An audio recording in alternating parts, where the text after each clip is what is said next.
यदि आपको anti gravity technology, time travel तथा एलियंस की परिकल्पना आधुनिक युग की बातें लगती हैं तो ज़रा ठहरिए। कहा जाता है कि सम्राट अशोक के समय में भारत में ऐसी अनेक विद्याएं तथा तकनीक अस्तित्व में थीं जो आज भी विकसित नहीं हो पाई हैं। 2300 वर्ष पूर्व भारत में मौर्य साम्राज्य के सम्राट अशोक का शासन था। कलिंग युद्ध के दुष्परिणाम देखकर अशोक हिंसा का मार्ग छोड़ मानव कल्याण के प्रति समर्पित हो गया। इस दौरान मानव कल्याण हेतु उस समय उपलब्ध सभी विद्याओं का संग्रह किया गया तथा अनेक प्रकार की नई विद्याओं की खोज की गई। इन विद्याओं में 9 विद्याएं ऐसी थीं जो काफ़ी शक्तिशाली एवं उपयोगी थी, पर यदि गलत हाथों में पड़ जाती तो मानव कल्याण के लिए खतरा बन जाती। प्रत्येक विद्या को एक एक अलग पुस्तक में लिखा गया, अतः यह अत्यंत आवश्यक हो गया कि इन किताबों को संरक्षित करने के साथ साथ सुरक्षित भी किया जाए।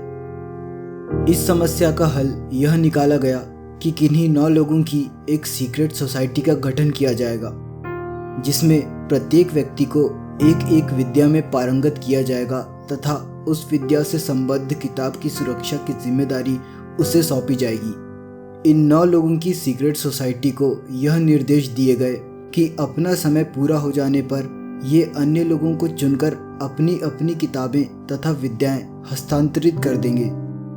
उनसे यह वचन भी लिया गया कि वे इन विद्याओं का उपयोग सदा मानव कल्याण के लिए ही करेंगे तथा सदा इन विद्याओं को गुप्त ही रखेंगे।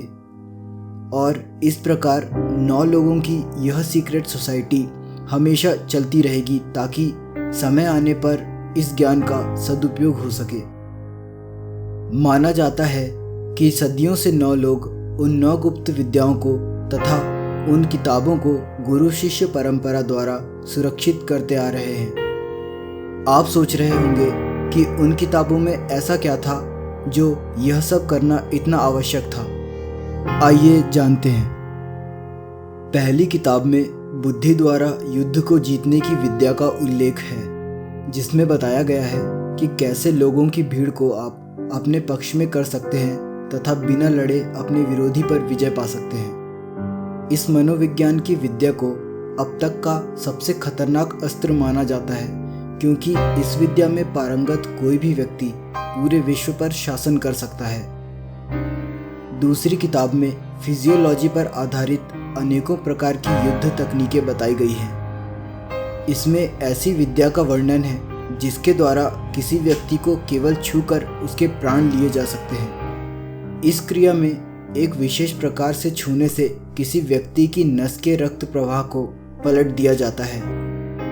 माना जाता है कि आधुनिक जूडो, कुंफू तथा मार्शल आर्ट्स इस किताब से लीक हुई विद्या के कुछ अंशों पर आधारित हैं। तीसरी किताब में माइक्रोबायोलॉजी तथा बायोटेक्नोलॉजी का ज्ञान है।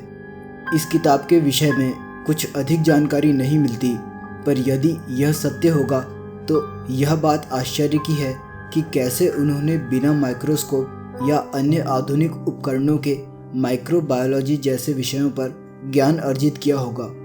चौथी किताब में केमिस्ट्री से संबंधित ज्ञान जैसे कि मेटलर्जी तथा धातुओं को अन्य धातु में बदलने की विद्या के होने की बात कही जाती है। इसका उदाहरण है दिल्ली में स्थित स्तंभ में प्रयुक्त जंगरोधक धातु, जिसने अपनी निर्माण प्रक्रिया के कारण आधुनिक विज्ञान को भी चकित कर रखा है। माना जाता है कि उनके पास एक धातु को अन्य धातु में बदलने की विद्या थी, जिसके द्वारा वे लोहे से सोना बना सकते थे। एक किताब में पाए गए वर्णन के अनुसार एक समय किसी स्थान पर जब भीषण सूखा पड़ा था, तब वहां राहत कार्य में जुटे मंदिरों तथा संस्थाओं को किसी अज्ञात स्रोत से भारी मात्रा में सोना प्राप्त हुआ था। 5वीं किताब में पृथ्वी तथा पृथ्वी से बाहर किसी भी व्यक्ति से वार्तालाप की तकनीक बताई गई है। यह इस बात की ओर इशारा करता है कि अशोक की सीक्रेट सोसाइटी के लोग परग्रहियों के अस्तित्व से अवगत थे तथा उनसे बात करने में भी सक्षम थे। 6वीं किताब में गुरुत्वाकर्षण के रहस्य तथा विमान बनाने की प्रक्रिया का उल्लेख होने की बात कही जाती है। कहा जाता है कि प्राचीन वैमानिक शास्त्र भी इसी किताब पर आधारित था, जिसके उपयोग से शिवकर बापूजी तलपड़े ने 1895 में आधुनिक युग का पहला विमान बनाया था। 7वीं किताब में ब्रह्मांड के रहस्य तथा एस्ट्रोनॉमी के सिद्धांतों का वर्णन है।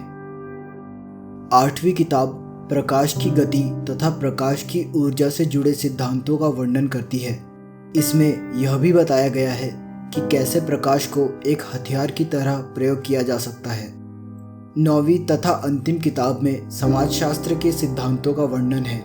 इसमें समाज के अंदर आवश्यकता अनुसार बदलाव लाने की विद्या है, जिससे उस समाज को विनाश की ओर ले जाने वाले कारणों को ढूंढना तथा उनके समाधान निकालने की विद्या लिखित है। यह सभी बातें सत्य हैं अथवा मिथ्या, इस बात पर आप स्वयं विचार भी करें तथा आपकी राय कमेंट द्वारा अन्य लोगों से शेयर करें। इसी प्रकार के मनोरंजक वीडियोस देखने के लिए सब्सक्राइब बटन को क्लिक करें। मिलते हैं अगले वीडियो में।